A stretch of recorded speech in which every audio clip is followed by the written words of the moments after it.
My name is Jen, and I am on a journey in order to break free from the destructive patterns of disordered eating and in order to embrace a nourishing lifestyle.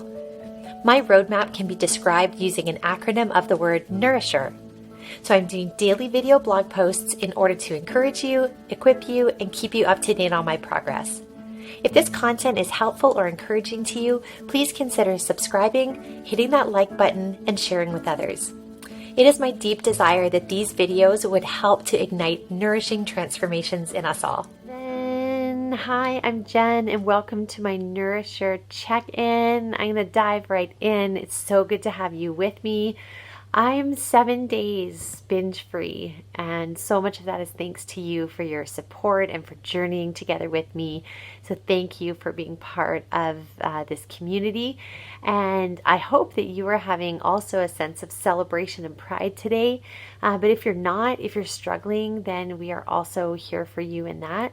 And please don't hesitate to reach out, or I'll go through my Nourisher check-in here. Feel free to write your Nourisher check-in for the day in the comments below, and we'll continue one step at a time. New mercies every morning. Let's see what the day holds. So my day, in terms of noticing my emotions, got off to a great start this morning.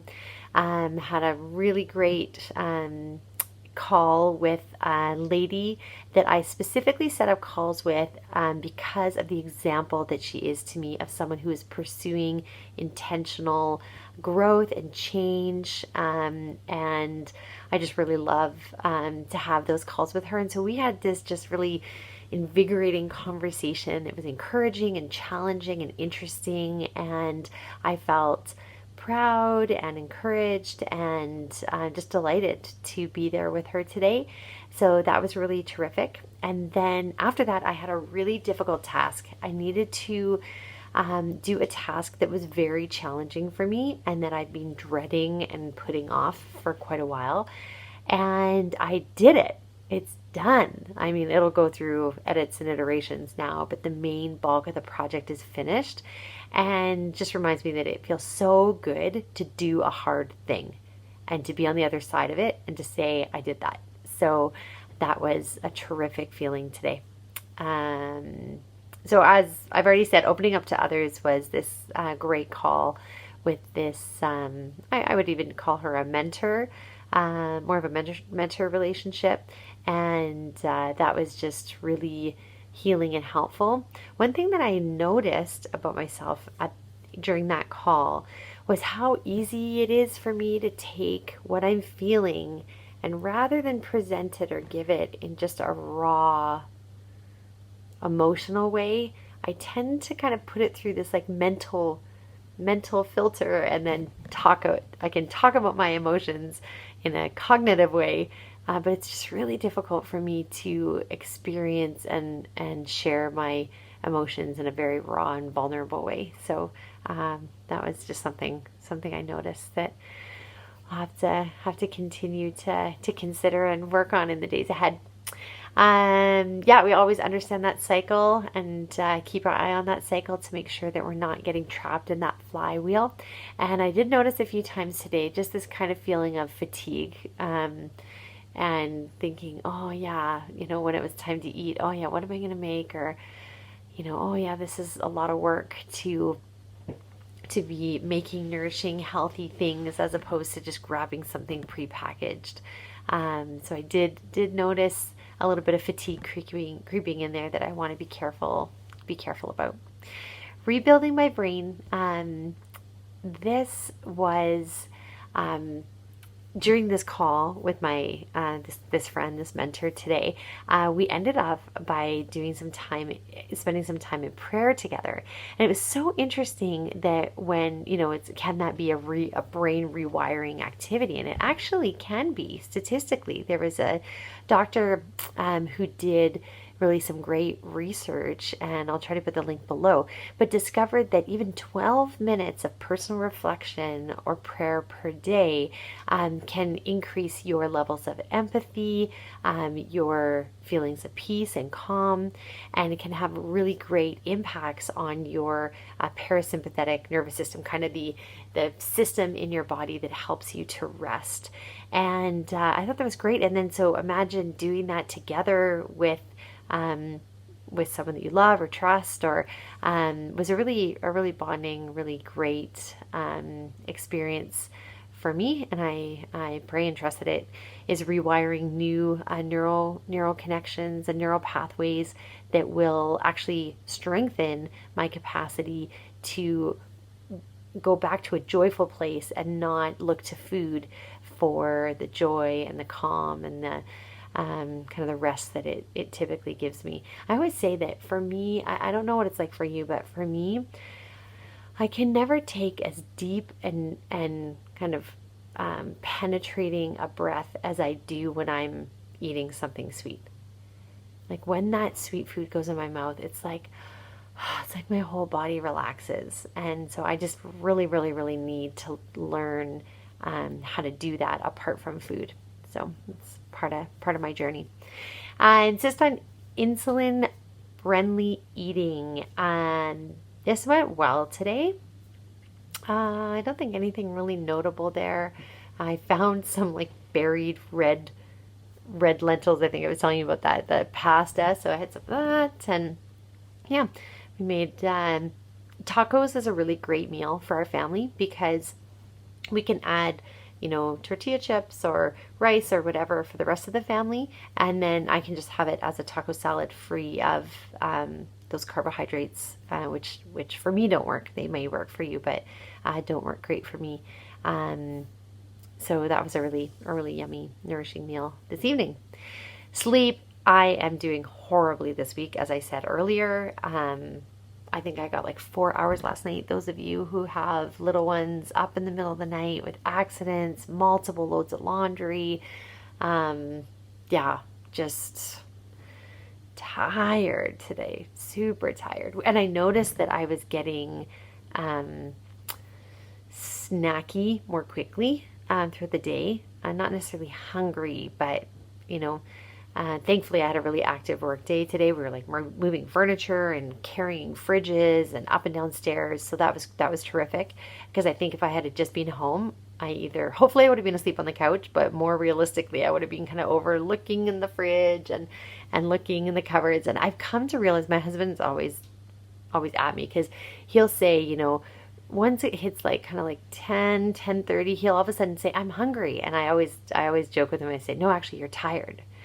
And it's kind of like, I find that when I'm tired, my body sometimes, it's like it asks for food. It's like, if you're going to keep me up, then feed me, because otherwise I'm falling asleep. And sometimes that's my trigger at night when I start really feeling hungry. Not hungry, but that kind of just snacky or whatever. That's my cue. Hey, just go to bed. Just go to bed. So as soon as I'm done this check-in, I'm beeline, and it's kind of like Monopoly. Do not pass go. Just go directly to bed. And that's where I'm headed.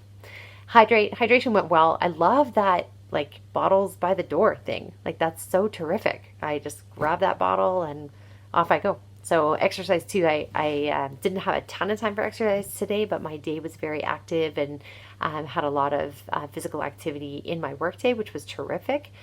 Because before COVID, my day was very active. I work in kind of 2 different buildings, but there's stairs in between, and I was back and forth all the time.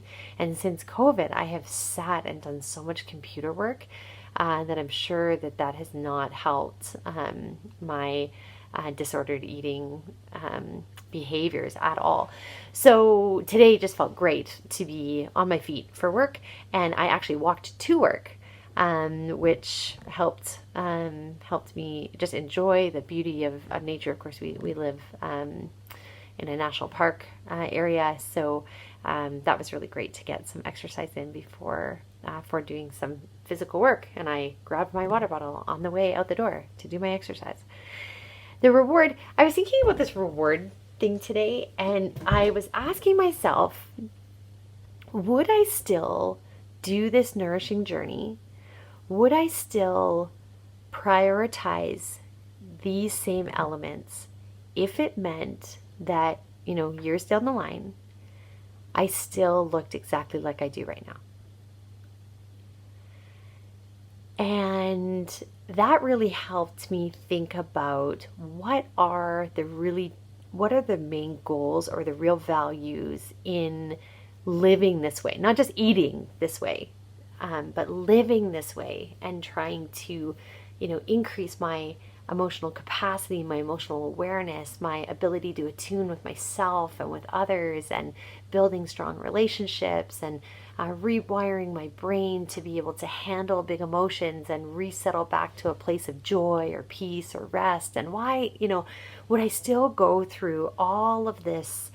It's not struggle. It can be a massive struggle at certain times, but this work, it's work. It's like, a friend of mine was talking to me about it today. We were talking about the fact that so often these disordered eating behaviors, to me, it's kind of like, it's as natural as someone pulling their hand away from fire. Like it's just that instinctive to respond to food and respond to life in using food in this particular way.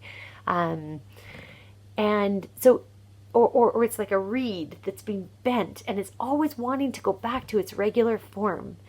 And so it takes work and effort and can make us tired, to create what would just seem like a normal, healthy pattern to someone else. But for those of us who, for me for sure, who my go-to place is a disordered place, is an unhealthy place, it takes a lot to do normal, to prioritize healthy and nourishing living. So my question when I was considering this idea of reward and long-term and values and what are my long-term goals in living this way was, even if it didn't impact the way that I looked, whether I was going to lose weight or get rid of all the chins or whatever it is that drives me crazy when I look in the mirror, would I still do it? And you know what? The answer is yes, because I know that I am able to relate to myself, relate to God, relate to my kids, relate to my husband, relate to people around me in such a different way being on this journey. And it's helping me just totally reframe my interactions with food, and to see food as something that nourishes me and not something that is used in order to cope with life or the variety of other ways that I used it. So a little bit of a different reward check-in today, but just reevaluating this plan and its long-term impacts and goals and effectiveness.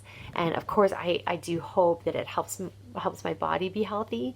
But even if it doesn't, I love how in the Nourisher acronym that it's internal care, it's heart, mind, soul care that are primary, that are front loaded in the acronym, and that it's the more tangible, practical body care that comes at the bottom part of the acronym. Not because one's not more important than the other necessarily, but so many of us, when we try to tackle or try to use our willpower to overcome our eating disorders, we focus on those physical elements.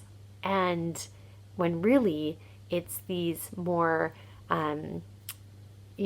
psychological, spiritual, social elements that lay the groundwork and the foundation that we can build on to actually be able to have healthy patterns moving forward. So that's all I got to say about that today. Day 7, 1 week down, so many more to go, but I love how this isn't just like a 90-day challenge or something like this. This is about setting patterns of living life differently. And I'm really thankful to have you along on the journey. And I wish you a wonderful day, evening, wherever I'm finding you in whatever part of the world. And I will look forward to checking in with you tomorrow.